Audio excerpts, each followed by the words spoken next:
So the reason, it's like, when I first started, I was like, I don't want to do celebrity. Like, ugh, why would I want to do that? Why would I want to make my life that much harder? Like, it's just a pain in my butt. But how fashion is evolved, you can't not work with celebrities. You just can't. And especially when you become a junior editor and you're working with magazines for the first time, pretty much all you're doing is shooting young celebrities and young artists and young musicians. So you either get really good at it fast, or you just start developing practices that don't work, or or whatever happens. But I mean, I just was like, okay, with Vogue, I was like so excited to be able to be doing this like twice a week, because then I could really figure out what works and what doesn't, and learn how to take care of people, because it's all the mentality of learning how to take care of the celebrity and their publicist, and then also taking care of their publicist. The publicists usually have 4 or 5 other people they represent, and if they really love you and you really take care of them and their celebrity, they'll start to put you on the other celebrities. You'll get it becomes a huge revenue stream. If you really take care of that person, you'll get recommendations across the board. It takes time, and sometimes they have to see you. Like, there's one publicist that I've worked with 3 or 4 times, because I've shot portraits like for V, and for, who was that chick that we did? I did like the thing for Fame, and then she was on another shoot we were doing. Goodness, I can't remember. Oh, for Love. So I ended up shooting some of her artists for V first, and then I was shooting these really big celebrities for Love, and she was like automatically okay with it because she knew it was me. And it was with Patrick DeMarchelier. It was like, it's a huge, big shoot.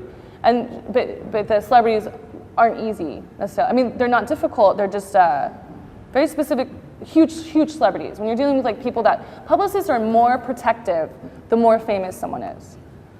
So it was like a huge advantage that I'd worked with this publicist a year before on V, because then she was like, oh yeah, I know Sally, she's great.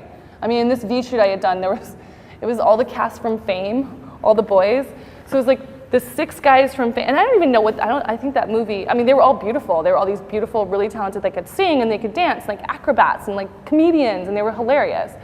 But I was sitting in I was shooting in Doug English's backyard, and there's really, in Doug's house, there's not really any place to dress or even put a rack of clothes. It's got this beautiful like 1940s Hollywood Hills mansion.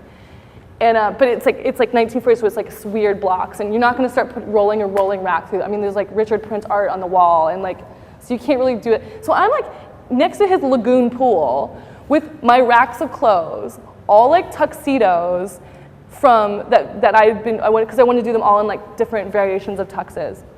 And I'm sitting there with these 5 guys, like all these beautiful 5 young actors, like kind of sitting and waiting for me to dress them.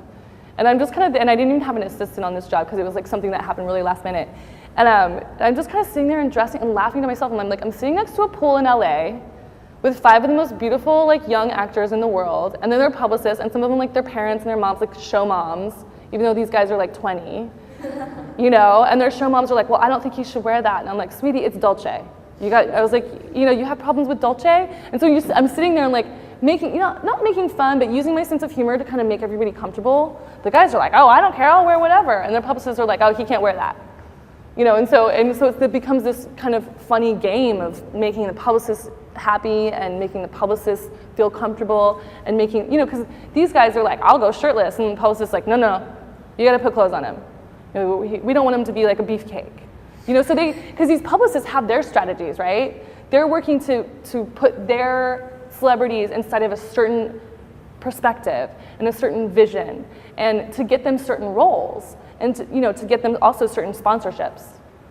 So and publicists are pretty much defending against drama, like any kind of scandal. And I can't even believe certain things that can be misconstrued as scandals are unbelievable. So that's what usually publicists are there, like they're ready to fight. They're ready to fight for their client. So I think it's just so important to let them know, like, look, I'm gonna take care of them. Like, let me know if there's any of course like no nudity, but like, let me know if there's if you don't want his shirt off. Because the actor will take his shirt off. He's like, yeah, I don't care. And so it's good to know those things, because you're very much as you're taking care of the celebrity, you're taking care of the publicist. They go hand in hand. And also working with celebrities, it's really not about being a yes person. If you just yes, yes, yes them, they're gonna look like crap because they're gonna be wearing whatever like drifty stuff, and it doesn't, everything what we do is about strategy. A strategy of a look and a story. It's like your story goes out the door if you just let them choose what they wear. You know, and that's why having only stuff that fits inside your story on a shoot is really important. Does that make sense? Yeah, okay.